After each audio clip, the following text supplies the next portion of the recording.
আসসালামু আলাইকুম গাইস, কি অবস্থা, কেমন আছেন সবাই? মুরগির সামনে নিয়ে কি করছি সবারই প্রশ্ন হতে পারে। মুরগিটা অনেক কিউট ছিল, যেই কারণে ভাবলাম মুরগিটাকে দিয়ে আজকে আমরা পিকনিক করব, তাই সবাই রেডি হয়ে গেলাম পিকনিকের জন্য।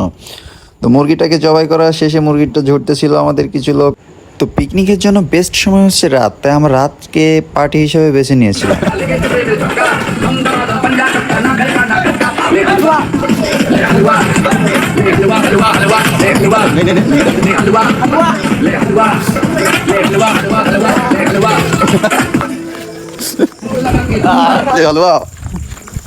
তো রান্না করার শেষে আমরা সবাই একসঙ্গে বসে খাচ্ছিলাম, তখন অনুভূতিটা কেমন ছিল জাস্ট আমরা বলে বোঝাতে পারবো না।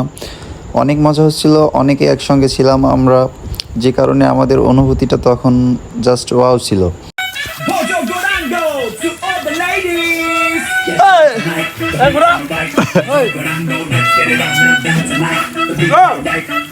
Take it then.